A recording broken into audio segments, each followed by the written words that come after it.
bonjour à tous, sans avoir la permission de vous serrer dans mes bras, parce que la loi de la nature, le microbe, le Covid, nous empêche de nous serrer dans nos bras, de nous embrasser, et même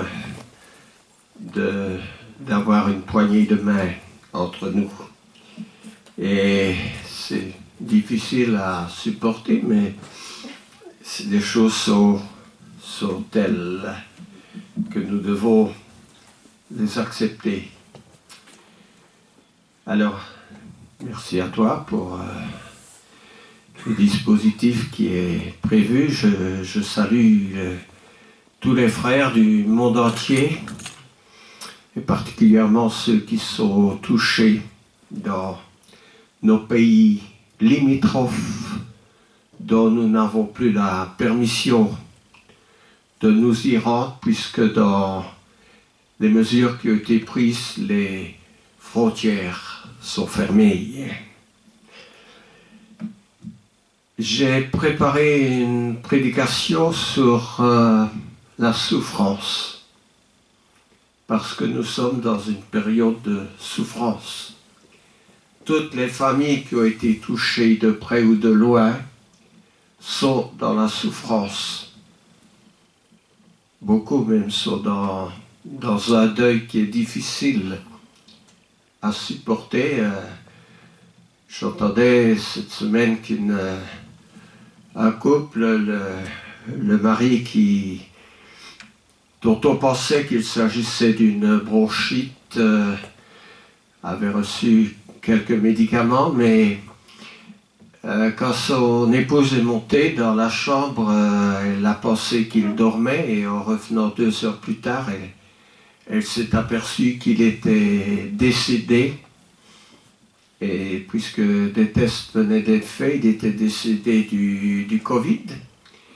Et évidemment, son épouse, proche de lui, était testée aussi positif.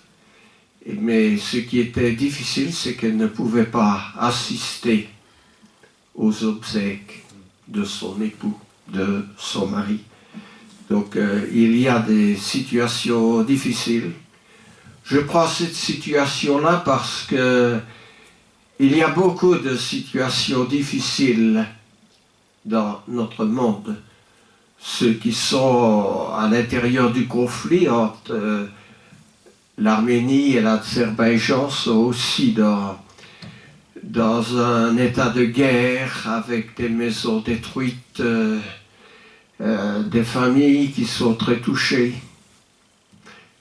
Si on veut rester dans l'actualité, il y a le Liban aussi qui a traversé une rude épreuve et dont les habitants ne s'en sont pas sortis encore, l'économie étant tombée à zéro. Et je ne prends que ces 2-3 exemples-là parce que ce sont des exemples qui sont d'actualité. Dans ma vie, j'ai connu pas mal de situations, à commencer par la Première Guerre mondiale, dont je ne vais pas revenir dessus, parce que pour moi, si je commence à en parler, j'en ai pour longtemps. Alors, il y a un titre qui s'intitule bien sûr « La souffrance ». La souffrance, une loi de fer dans la nature. Ah, où est-ce que j'ai été chercher ce titre-là? Parce que la plupart des études que j'ai vues sur la souffrance étaient plutôt dans le genre « Pourquoi Dieu permet-il la souffrance ?» Alors j'ai voulu un peu changer ce titre, et je suis allé dans le livre de Job, qui se trouve avant les psaumes. Et dans le livre de Job, nous avons cette phrase, la souffrance, une loi de fer dans la nature. Alors, pour construire ma prédication parce que je n'ai pas encore donné cette prédication, bien que j'ai déjà utilisé des versets qui se retrouveront dedans. J'ai consulté aussi pour avoir des petits mots que nous n'employons pas toujours, mais dont nous employons les passages. La version Darby, G.N. Darby. La première version était en 1800, il y a une version refaite en 1960. Alors j'ai cette Bible qui était une Bible qui appartenait à un prédicateur qui m'était très cher, mais qui est mort maintenant. Il était prédicateur à Liège, il s'appelait Roberts. Et puis j'ai une nouvelle plus récente encore de Darby de 1996. Alors j'ai aimé prélever quelques passages de cette version Darby. Darby, les darbistes, on les appelait les frères, l'assemblée des frères. Il y avait les frères étroits et les frères plus larges, mais c'était surtout un mouvement qui a bien tenu l'actualité au début des années 1900. Alors, il y a un proverbe danois, parce que ça c'est un proverbe aussi que l'on trouve déjà dans le temps. Il était déjà utilisé par un philosophe grec à l'époque, Euripidide. Et un proverbe danois dit « Il faut beaucoup souffrir ou mourir jeune ». Il faut beaucoup souffrir ou mourir jeune. Cela semble une fatalité, mais ce qui est moins fatal, c'est que si Dieu nous aime et qu'il est tout-puissant, alors pourquoi permet-il les souffrances, les calamités, les tristesses, les deuils dans le monde? Alors, nous allons faire un petit peu comme ce qu'on fait à la télévision dans les quelques minutes qui s'appelle le scan. Nous allons scanner cela parce que scan veut dire un examen. Donc nous allons examiner un peu ces choses. Nous vivons dans un monde où la maladie et la mort font partie de ce monde.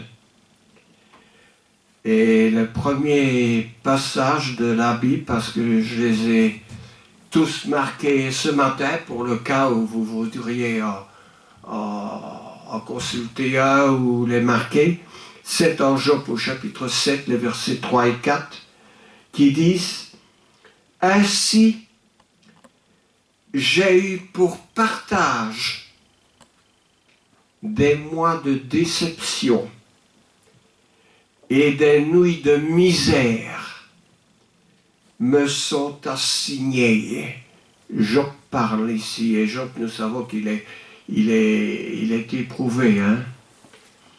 Et Job ajoute, « Si je me couche, alors je dis, quand me leverai-je? Et quand l'obscurité prendra-t-elle fin? Et je suis excédé d'agitation jusqu'au point du jour. Je suis excédé d'agitation jusqu'au point du jour. » Vous voyez, j'ai trouvé ça dans la version Darby, et elle m'a paru assez subjective. Et j'ai aimé cette manière. Si vous regardez la version seconde, ça dit exactement la même chose, mais avec d'autres mots, très probablement. La nature ne fait pas de différence entre les gens moraux ou immoraux. Ne fait pas de différence entre les athées et les chrétiens, entre les gens normaux et ceux qui ne le sont pas. Jésus lui-même, en Matthieu chapitre 5, verset 25, dit le Créateur fait lever son soleil sur les méchants et sur les bons, et il fait pleuvoir sur les justes et sur les injustes. Matthieu 5. La vision chrétienne du monde n'exige pas une explication spirituelle pour chaque événement de la vie. La souffrance peut résulter d'autre chose que pour une cause morale.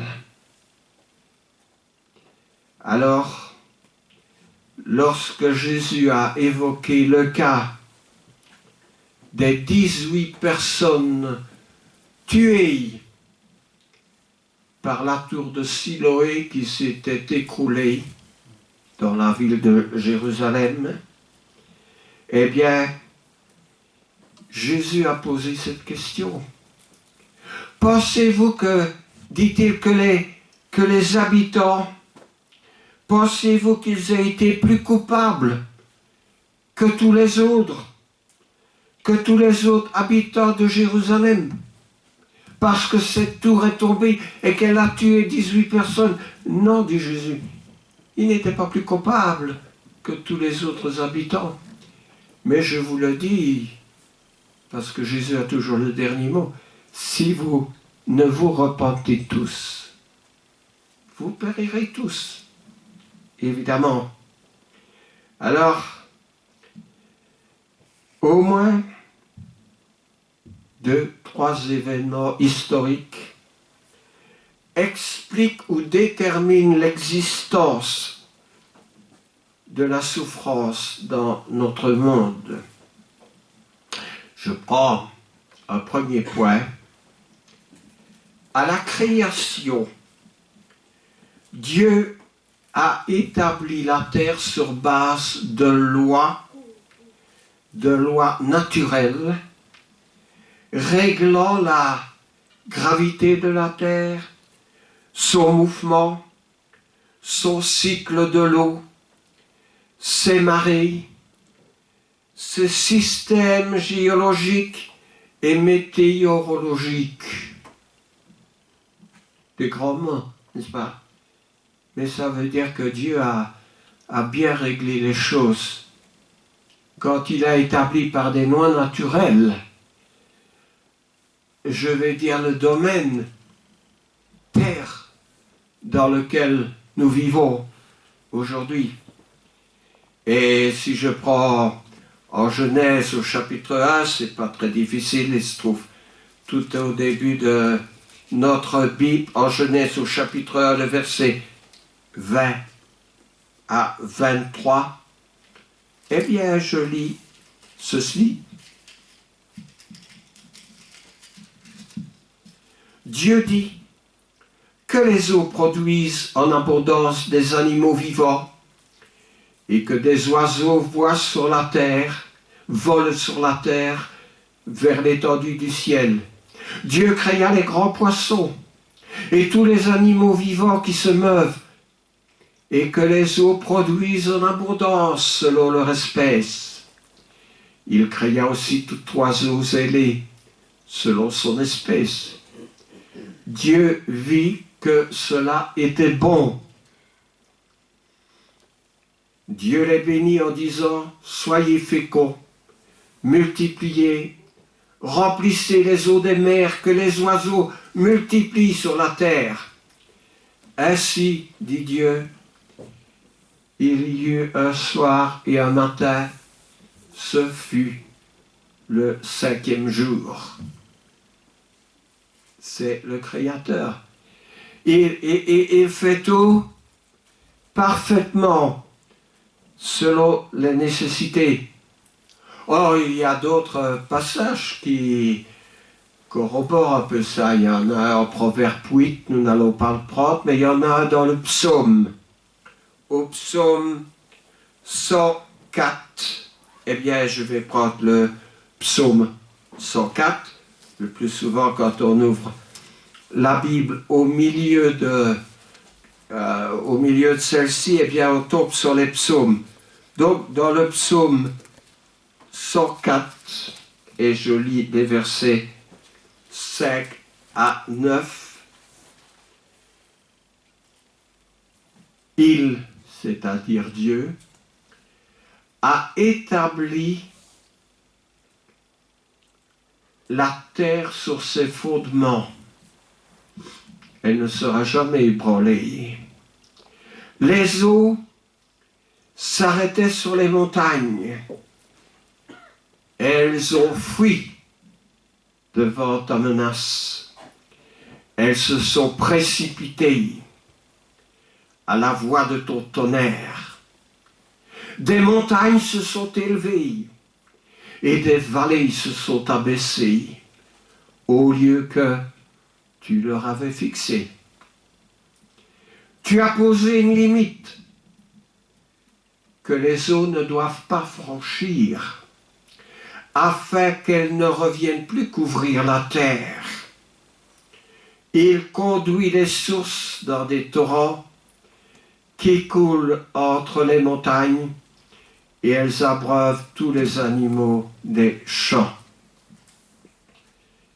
On reconnaît dans ce passage la souveraineté de Dieu, la sagesse de Dieu, la prescience de Dieu. On reconnaît sa puissance parce qu'il est le Créateur et il fait tout d'après des lois pour rendre notre existence sur cette planète vivante. La vision de ce monde, la vision chrétienne, n'exige pas une explication spirituelle pour chaque événement de la vie, parce que la souffrance peut résulter d'autre chose qu'une cause morale. Lorsque Jésus a évoqué le cas de ces 18 personnes mortes tuées par la tour, eh bien, ces 18 personnes n'avaient rien fait pour mériter un tel deuil dans leur famille. Alors, oui, le psaume dit que Dieu a posé une limite que les eaux ne doivent pas franchir. Toutes les lois ont été mises en place pour le bien-être des êtres que Dieu a créés. Mais celui qui n'observe pas les règles doit faire face à des conséquences inévitables. On peut soit cuisiner avec le feu, ou être consumé, être brûlé avec le feu aussi. La gravité nous maintient sur la planète, mais elle fait chuter un avion dont le moteur tombe en panne. Je ne sais pas si vous m'avez compris, mais la planète sur laquelle nous vivons est à peu près ronde. Il y a des habitants au nord, des habitants au sud, et les habitants au sud ne tombent pas dans le vide. La gravité faut que tout le monde reste sur la Terre. Par contre, un avion dont le moteur tombe en panne, la gravité ne fera pas que cet avion reste en vol. Dieu a créé l'homme et la femme en Éden. Mais c'est le péché qui a précipité l'homme hors du jardin d'Éden. En Genèse, au chapitre 2, au verset 16 et 17, il est dit ceci, je vous le lis. « Et l'Éternel Dieu commanda à l'homme en disant, « Tu mangeras librement de tout arbre du jardin. Mais, parce qu'il y a un mais l'arbre de la connaissance du bien et du mal, tu n'en mangeras pas. Car au jour que tu en mangeras, tu mourras. » Il y a certaines choses dont on ne doit pas toucher, même dans l'alimentation. Si vous allez cueillir des champignons, attention, parce qu'il y a des bons champignons qui sont comestibles et il y a d'autres champignons qui ne sont pas comestibles. Et il y a certains champignons, si on les mange, on peut avoir de graves conséquences sur notre santé. Le péché produit, lui, une mort à la fois physique et spirituelle, avec toutes les conséquences que cela s'ensuit. En Genèse, au chapitre 3, au verset 19, il est dit, Dieu dit, « À la sueur de ton visage, tu mangeras du pain jusqu'à ce que tu retournes au sol, car c'est de lui, vous l'avez compris, la terre, c'est de lui que tu as été pris, car tu es poussière et tu retourneras à la poussière. » Vous savez, Salomon, dans l'Ecclésiaste, il dit à peu près la même chose. Le passage est là, c'est au chapitre 12, entre les versets 6 et 8. « Que la roue se casse. » Dit Salomon, il y avait des roues, il y avait des chars avec des chevaux à l'époque. « Que la roue se casse, que la poussière retourne à la terre comme elle y avait été, et que l'esprit retourne à Dieu qu'il a donné. » Vanité de vanité, dit le prédicateur, tout est vanité. Le prédicateur là, c'est Salomon. Alors, Salomon est parfaitement lucide des choses qui se passent. Un bébé est conçu, le bébé sort du ventre de sa mère, le médecin, le gynécologue tape un petit coup dans le dos, le bébé se met à crier, et puis l'évolution du bébé, le corps va s'épanouir, l'esprit va suivre, et ce petit être va être dans la nécessité de recevoir non seulement l'amour de sa maman, de ses parents, mais aussi une instruction qui va lui être donnée. Dans cette inscription, je me souviens, on commence par faire des A, puis des B, puis des C. Du moins, c'était ainsi. Alors, de nombreuses situations et conditions peuvent détruire une vie en un instant. Nul n'a la garantie d'une longue vie sur la terre. D'habitude, quand nous allons dans un magasin, dans une surface, pour acheter, non pas la nourriture, mais nous achetons un appareil que nous avons besoin, que ce soit le micro, un fer à cheveux, une soufflerie pour sécher nos cheveux, etc. Nous avons l'habitude de poser une question. Est-ce que cet appareil est garanti? Dites-moi, monsieur ou madame, pour combien de temps, combien d'années cet appareil comporte-t-il une garantie? Mais à la maternité, le gynécologue qui met un enfant au monde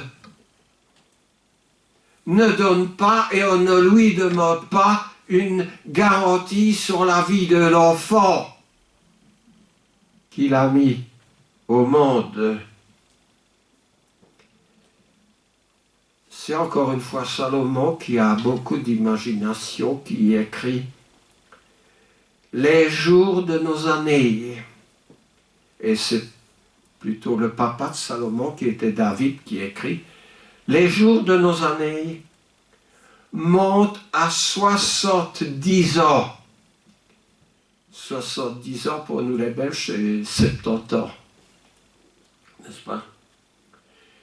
Et si à cause de la vigueur, ils vont jusqu'à 80 ans, leur orgueil est encore peine et vanité.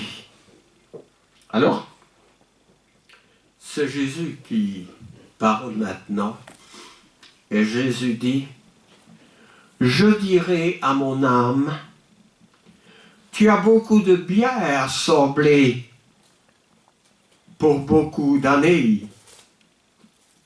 Repose-toi, mange, bois, fais grande chair. » Mais Dieu dit, insensé, insensé, cette nuit même, ton âme te sera redemandée.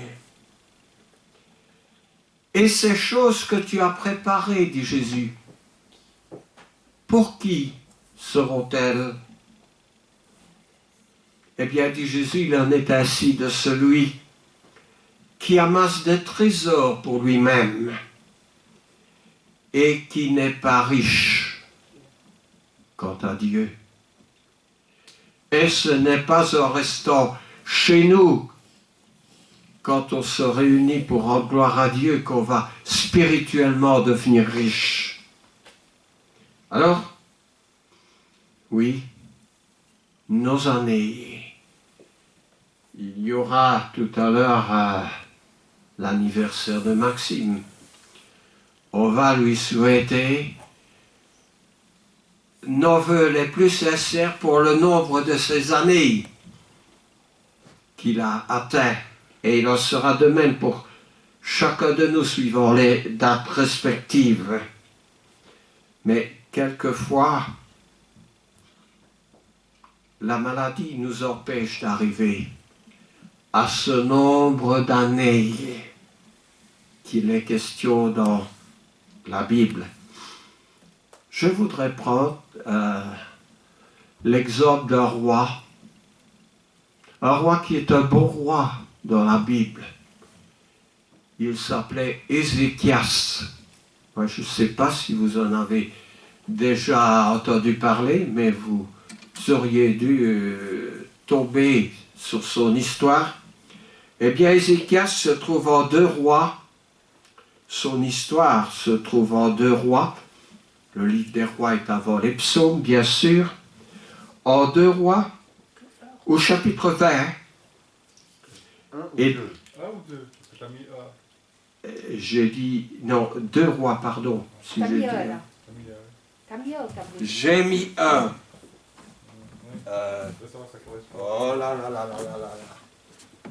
J'étais distrait. C'est parce que j'ai parlé avec toi Oh, j'étais plus là, j'étais déjà. Voilà. Soyez toujours joyeux.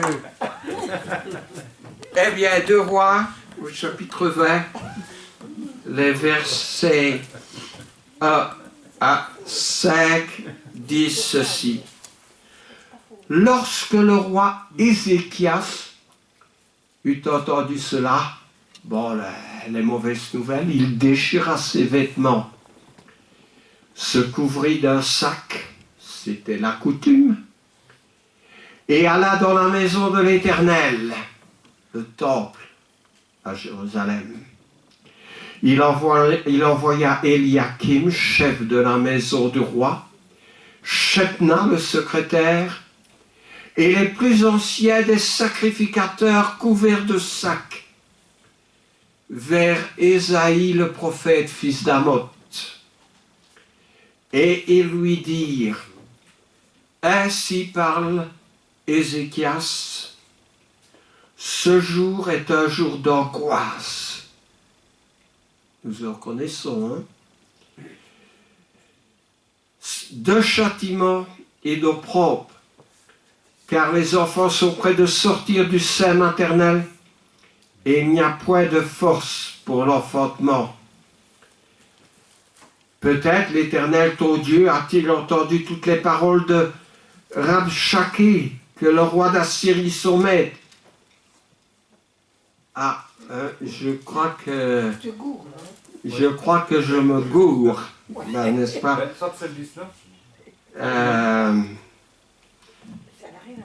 Ça n'a rien à voir, mais ça doit être là quand même.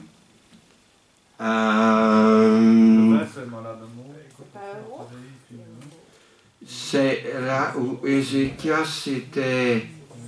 Je vois dans le chapitre 20. Pardon, je n'étais pas dans le chapitre 20. C'est ma faute, c'est ma faute, c'est ma très grande faute. Je reviens dans le chapitre 20. En ce temps-là, Ézéchias fut malade à mort. Ésaïe, fils d'Amoth, vint près de lui, donc le prophète Ésaïe, et lui dit, ainsi parle l'Éternel, donne tes ordres à ta maison, car tu vas mourir, tu ne vivras plus. Les ordres à la maison, c'est un peu ce qu'on voit le mercredi, n'est-ce pas, quand Jacob va mourir, il rassemble ses fils et il donne ses ordres. C'était une coutume. Au verset 2, Ézéchias tourna son visage contre le mur et fit cette prière à l'Éternel. Ô Éternel, souviens-toi que j'ai marché devant ta face avec humilité et intégrité de cœur et que j'ai fait ce qui est bien à tes yeux. Et Ézéchias répandit d'abondantes larmes, comme c'est notre cas devant une triste nouvelle. Alors, Ésaïe, qui était sorti, n'était pas encore dans la cour du milieu lorsque la parole de l'Éternel lui fut adressée en ces termes. Parce qu'en tout dernier lieu, c'est l'Éternel qui décide. Retourne et dis à Ézéchias, chef de mon peuple, puisqu'il était le roi, ainsi parle le Dieu de David, ton père. J'ai entendu ta prière le 3e jour. Tu monteras à la maison de l'Éternel. J'ajouterai à tes jours 15 années. Je te délivrerai, toi et cette ville, de la main du roi d'Assyrie. Je protégerai cette ville à cause de moi, à cause de David, mon serviteur.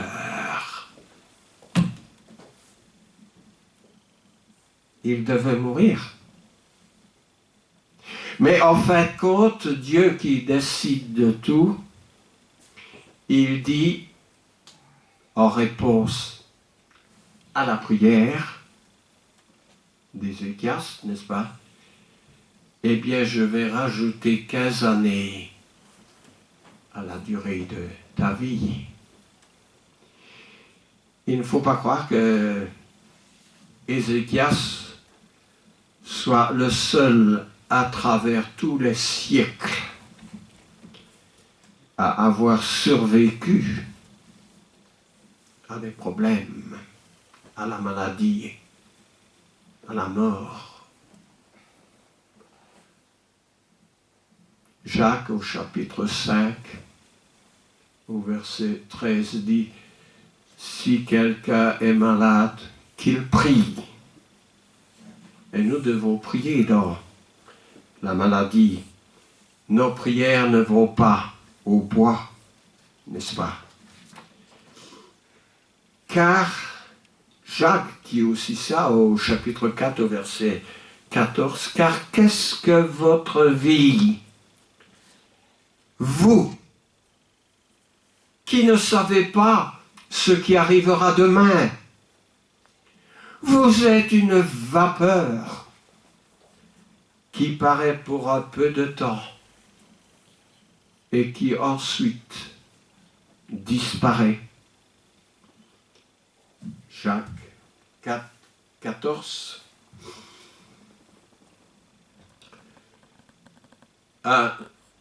Nous sommes des êtres mortels,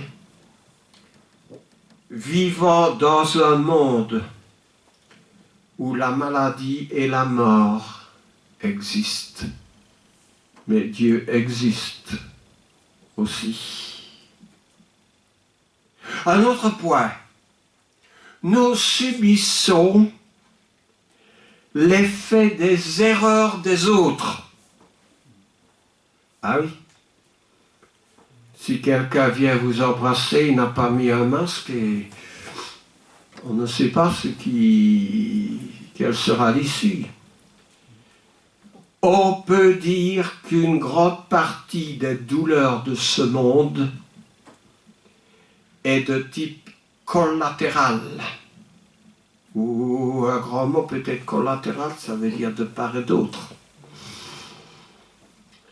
La rébellion de Jonas, on connaît tous, il y a 3 ou 4 chapitres seulement dans le livre de Jonas, dans l'Ancien Testament.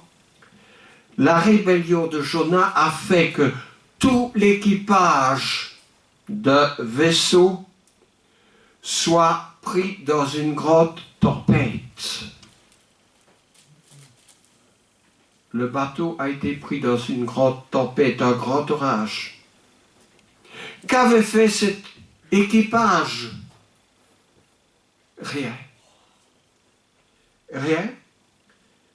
La seule chose que cet équipage pouvait faire, bien sûr à cause de la rébellion de Jonas, alors, dit le passage, ils invoquèrent l'Éternel. Nous comprenons tous ce que veut dire ils invoquèrent. C'est ce qu'a fait Ézéchias pour avoir une guérison de sa maladie. Ils invoquèrent l'Éternel en disant « Ô Éternel, ne nous fais pas périr à cause de la vie de l'homme. Et Seigneur, ne nous charge pas du sang innocent. »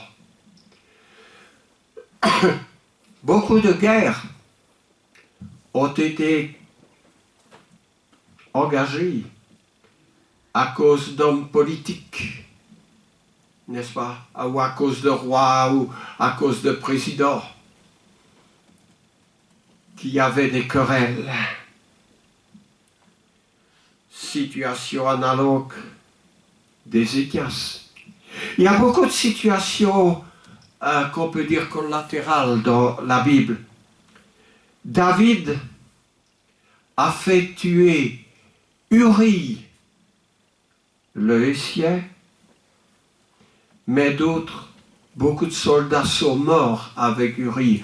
Rappelons-nous, il s'agissait de sa femme Bathsheba que David avait regardée en train de se laver. David la convoitait. Son mari David a fait que son mari soit placé en première ligne pour qu'il meure. Et les soldats qui ont été placés en première ligne avec Uri sont morts aussi. C'est une situation collatérale.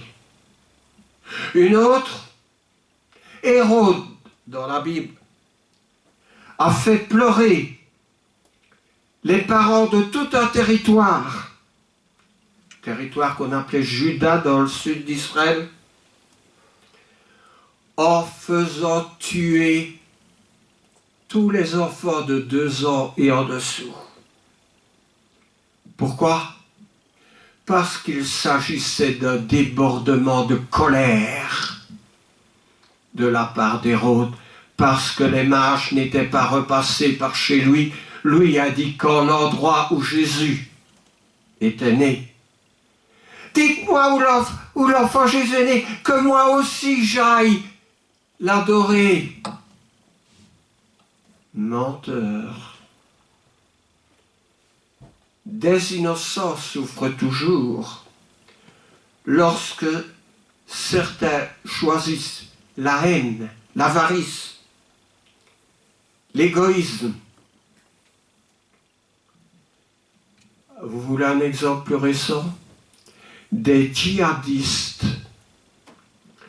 ont tué 2998 personnes dans les 2 tours qui se sont effondrées à New York. 2998 personnes ont été tuées. Vous savez, il y a sur cette planète des familles qui ne mangent pas à leur faim parce que l'un des parents est accro au jeu, aux narcotiques, au sexe, à l'alcool, et ils en subissent les conséquences. Des conjoints sont séparés quand un des 2 époux trouve un nouveau partenaire. Jésus dit, mais je vous le déclare, celui qui répudie sa femme, sauf pour cause d'infidélité, et qui en épouse une autre, commet un adultère. Pardon. Chaque être humain a la capacité de choisir. Si nous utilisons mal cette alternative, beaucoup d'autres en souffriront peut-être ou probablement. L'immoralité sexuelle produit des enfants non désirés, des dommages collatéraux, des maladies, conduira aussi à l'avortement et à des divorces. L'apôtre Paul aux Galates au chapitre 6 dit « Ne vous y trompez pas, on ne se moque pas de Dieu. Ce qu'un homme aura semé, il le moissonnera aussi. Celui qui sème pour sa chair moissonnera de la chair la corruption. Mais celui qui moissonnera, celui qui sème pour l'esprit, moissonnera de l'esprit, dit l'apôtre Paul, la vie éternelle. Alors oui, on arrive à la fin, notre heure aussi. Attention à l'ivresse, quelle qu'elle soit. Il y a des ivresses alcooliques, des ivresses par débordement des plaisirs de la chair, des automobilistes ivres tuent chaque jour d'autres personnes et des enfants dans les villes et sur les routes. Ne prenons pas de mauvaises décisions. Dans la Bible, Caïn avait le choix. Il a pris une mauvaise décision. Il a choisi. Il s'est laissé envahir par la haine. Et il a tué Abel, son frère. Les contemporains de Jésus avaient le choix. Ils ont préféré un faux procès. Et ils ont préféré exécuter Jésus, le Christ, sur une croix. Mais Dieu, lui, fera toujours ce qui est juste. Et je termine par un personnage qui s'appelle Corrie ten Boom. On en a fait un film, les évangéliques en ont fait un film aussi. C'était une femme qui s'est trouvée pendant la guerre, la dernière guerre, elle était prisonnière dans un stalag. Et elle a écrit ceci. Lorsque votre train entre dans un tunnel, dans son stalag, elle était dans un tunnel, quand un train entre dans un tunnel et que tout devient noir, ne jetez pas le billet et ne sautez pas hors du train. Il nous faut rester et ne pas, je vais dire, déconner, mais prier Dieu comme le suggère Jacques, Paul à Timothée, comme ce fut le cas d'Ézéchias. Parce que Dieu est le Dieu tout-puissant, qui contrôle tout, qui a fait tout dans de bonnes conditions, dont, hélas, l'homme en a fait une caricature déplorable. Nous, chrétiens, nous sommes du bon côté. Nous moissonnons de l'esprit la vie éternelle. Gardons cette confiance et que Dieu nous bénisse chacun de nous. Amen. Amen.